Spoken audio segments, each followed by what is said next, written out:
Hi, welcome to this Hangout on Sustainable Events. My name is Maria Lasarte, and I'm ISO Social Media Manager. Today, we're covering a very exciting and timely topic. Sustainability is a very important concern for all of us, but it's particularly important for the event industry, which makes heavy use of transport, water, energy, and other resources. But how can we organize events that are sustainable and are good for our planet? That's where ISO 20121 comes in. This standard brings together international expertise and best practice that can be used to events of all types and sizes. And this is what our experts, which come from events of Olympic proportions, literally, will be discussing today. Let me introduce our experts. Joining us from the UK, we have David Stubbs. David has led the award-winning sustainability program of the London 2012 Olympic and Paralympic Games, which is one of the pioneers of ISO 20121. So, hi, David. Hello. Hi, Maria. Thanks for joining us.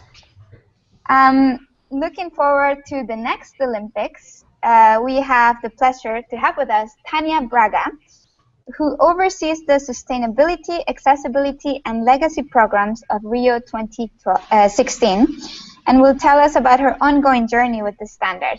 So, hi, Tania. Hi, Maria. Hi, everyone.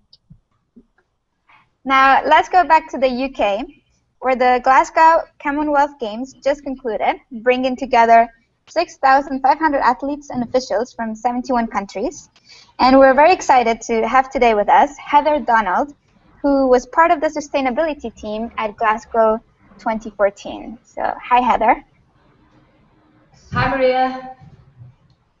Last but not least, we have Fiona Pelham, who has the unique insider perspective into ISO 20121 because she chaired the ISO committee that developed this standard. She's also a very recognized professional in the industry and has launched a not-for-profit organization called Positive Impact to provide education on sustainable events. So perhaps to get started, we'll begin with Fiona. Can you tell us a little bit more about 20121 and why it was created? Yeah, definitely. Well, I think the event industry is every year getting more and more well known in terms of the size of the industry. So, for example, in the UK, it's now recognised as the 17th biggest industry. So the same size as agriculture, that's massive. And when you're looking at an industry that size, it's obviously going to have negative impacts. So it's key that we have a standard to address that.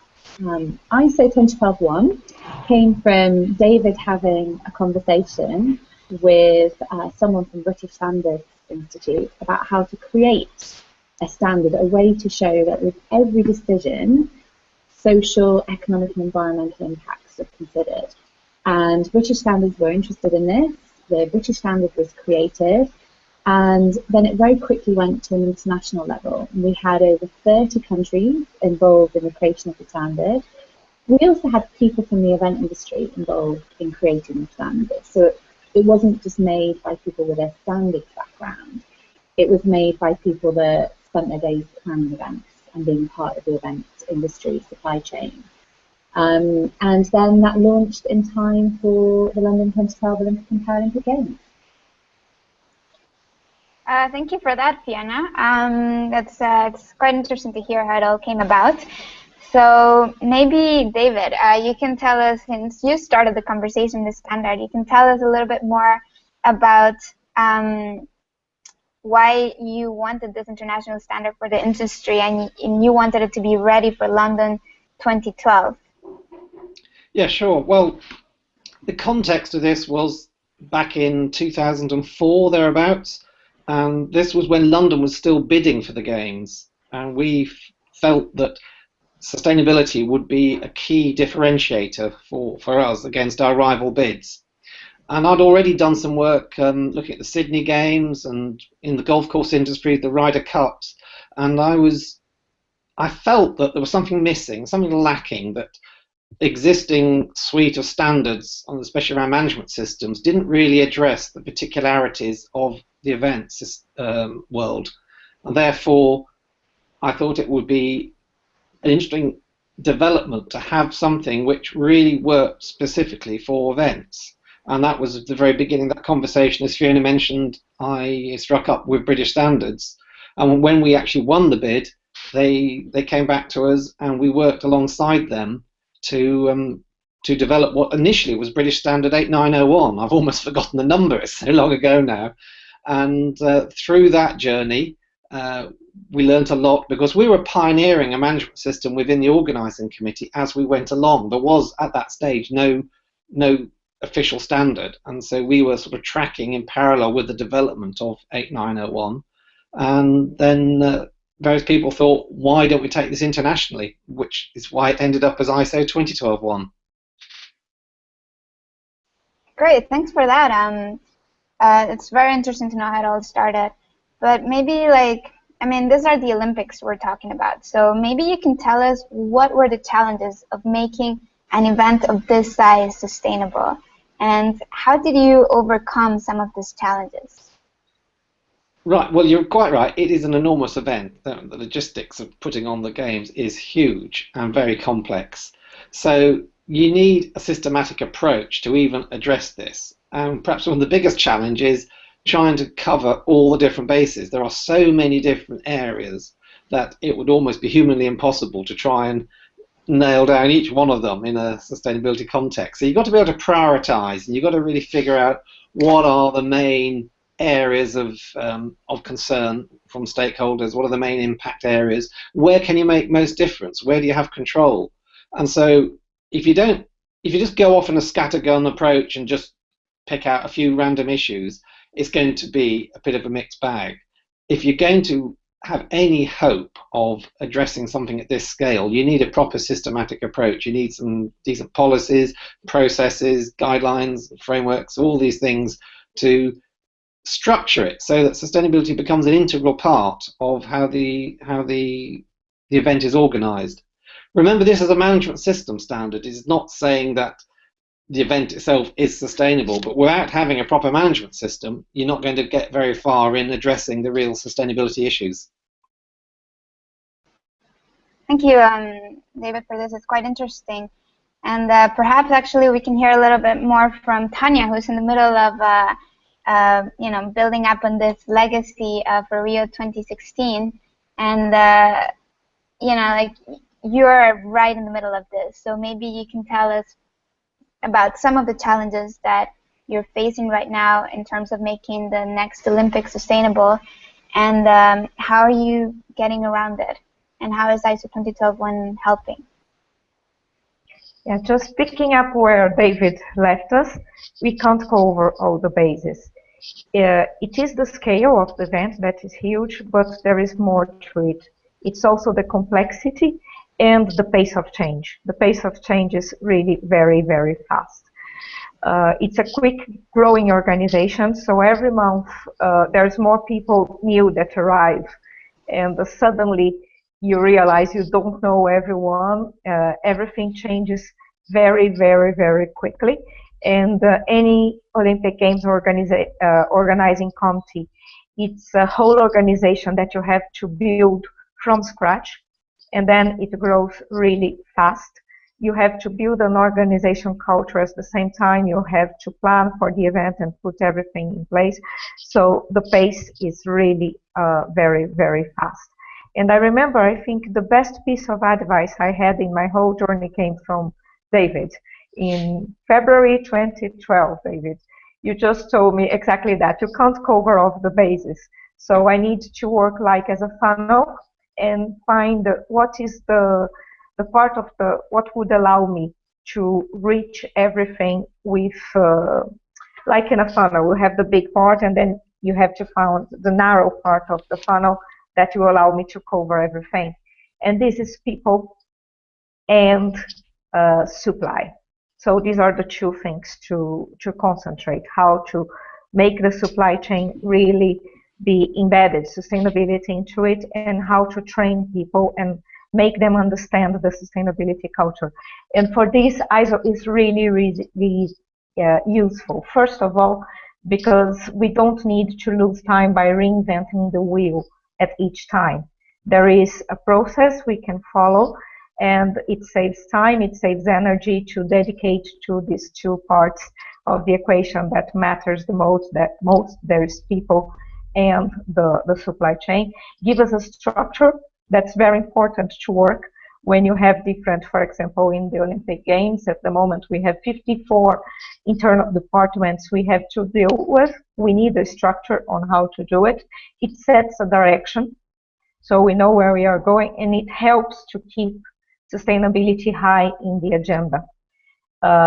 Because as well it gives us a clear achievement, getting the certification, so it helps to mobilize and to put together people and the structure. So I think this is the main point for us, the challenges and how using the ISO is helping to navigate during this first period of 2.5 years, and will keep helping us in the 2 years to go to keep on the right direction. Thanks for that, Tania. I mean, it's a very exciting journey that you're in right now, and we're very excited as ISO that we're kind of on the ride with this one for a little while. Perhaps you can tell us it's only been 2 years, but can you already see some benefits as a result from the sustainable practices that you're implementing? Yes, and I think the best results we can see it's on how we are already changing our supply chain, our suppliers and many Brazilian companies, for example. Just give one example, the decision we made to only use certified wood and certified forest products, others like paper or Brazilian nuts and other type of forest products. We already are bringing about a big change in the furniture industry in Brazil, made mainly of small and middle-sized companies, and it's amazing how one decision we make are helping them to be better qualified, not only to achieve the certification, the FSC or SURFLOW certification for wood, but to improve the quality of their process and their systems, just because they have to comply with one of our supply chain requirements. So I think that the big changes we can see now, it's on all those companies and these different sectors of the economy we deal with inside the event sector. The power we have to change if we work beforehand, and we can use this as an opportunity to develop the market and to set up new standards and make them work. Thanks, Tania. It's very exciting to hear that actually sustainability actions in the event translate to other areas, and it has a wider, almost like chain impact in a country and in a place. So that's really great news. Now we move on to Heather, who is just fresh out of the Commonwealth Games, which saw some exciting moments this summer. And perhaps, Heather, you can tell us a little bit more about why ISO 20001 was suitable for you and for an event of that magnitude. Yeah, well, we wanted to deliver an athlete and sport-focused games that was celebrated across the Commonwealth and achieved a lasting legacy. And we very much viewed sustainability as being at the heart of this. So that's the 3 pillars: economic, social, and environmental. And ISO 20001 is an internationally recognized standard that we viewed as being able to help us achieve this. So it enabled us to take what was in our bid commitments and create a structure that we could create objectives that we were then able to deliver on. It gave us a way to streamline our operation and create a consistent approach across the whole organisation. So all the areas, like the Olympic Games, there's about 50 different departments. So you want sustainability and sustainability considerations to be embedded with everyone and everyone to be thinking about them. It also increased the profile of sustainability within the organisation and who we were reporting into. So it was great to create a consistent approach and give us something really to deliver against. Thanks, Heather, for that. It's quite an eye-opener to hear all these stories. And perhaps something that I would like to ask you as well as everyone else is whether you can share with us maybe one of the success stories of this journey with ISO 20021, one that you're perhaps especially proud about. One of our big achievements was we created a sustainability venue champions program. So we had quite a small sustainable team at the Commonwealth Games. So we quickly saw that in order to promote the sustainability message and achieve real things on the ground, we would need sustainability champions at each of our venues, our competition venues. So we viewed this role as being additional as to what people were doing. So we wanted to sort of attract people from across the organisations. We had about 1,500 staff members, and we put out a recruitment drive to get sustainability champions at each of our venues. So we ended up with over 50 people working at our venues as an additional role to their normal duties at promoting the sustainability message. So that involved helping us with our recycling, getting sustainability messaging into newsletters and things like that. So that's probably one of the things that I've been most proud of personally. Thanks for that, for sharing that story with us, Heather. Perhaps, David, you could share another story with us? Well, first of all, I'm really proud of the way that the standard has gone global. And as Tania said, it's not a question now of reinventing the wheel. There is a structure that all events of different sizes can use, and then they can focus much more effort on what are the real sustainability achievements they can make in their context. So it's great that we've been able to pioneer something that works at different levels and in different places. And it's not just the international dimension, but I was also really delighted when we got our certification for 2012-1. Alongside us were some of our venues, some of our commercial partners, and other organisations. So it wasn't just something that works for the Olympic Games, it works at many different levels. And for me that was key, because it's about trying to spread awareness and understanding of sustainability and get people more comfortable with using this as an approach. And if it works for an individual venue, for a supplier, for a sponsor, as well as for the event organisers overall, then you're able to reach a much, much larger audience. And for me, that is one of the great achievements of this. Thanks, David, for that comment. And it's something that ISO itself is quite proud, I think, is that you have this wide reach over a lot of stakeholders. Maybe Tania, you want to share? You shared an interesting story already about the furniture suppliers, but if you have another story that you'd like to talk about regarding what you're most proud of so far, in your journey to making this event like Rio 2016 sustainable. Yeah, many difficult to pick up one, but I think again it's how we can, the power we have to mobilize all the people and see changes. So right now we're about to launch our Taste of the Games. That is the food strategy, and sustainability, it's really a big part of that. Again, it was not reinventing the wheel, but adapting previous experience to our own reality in Brazil. That's quite a different reality, for example, from the previous experience in London.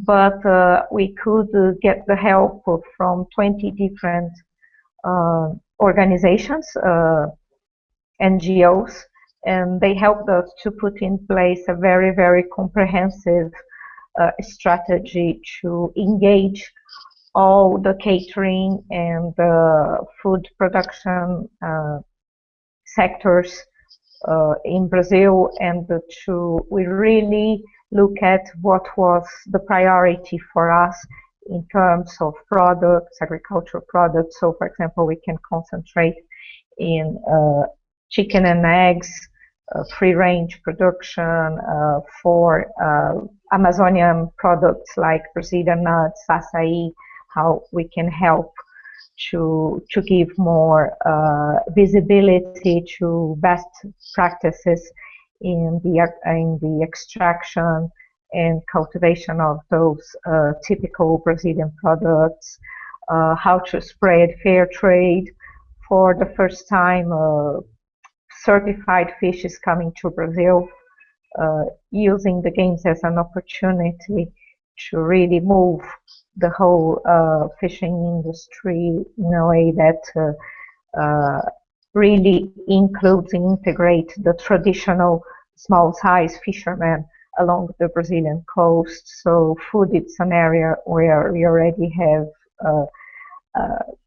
we're very proud of the effects that our work has had from Amazonia even to other countries in South America, like Chile, where they have the salmon producers already changing their way to produce because they know we need to serve 14 million meals in 2 years' time, and we have very, very clear sustainability requirements for each of these agricultural products that are the most important. So it's another area where we're very proud of what we already achieved in 2 years before the Games.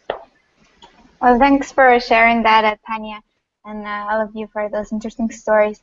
Maybe we can go back to Fiona now, who has a more general overview of the global industry, and perhaps you can tell us a little bit about what's happening in the industry now that ISO 20121 has been published, and what advice you would like to give to event managers who at this point are undecided on whether this standard is for them or not.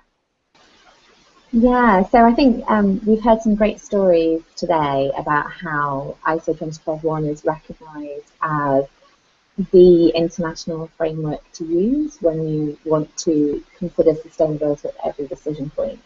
And it's great that the Olympics have taken the lead on this, that the Commonwealth Games are showing best practice. That makes a big difference.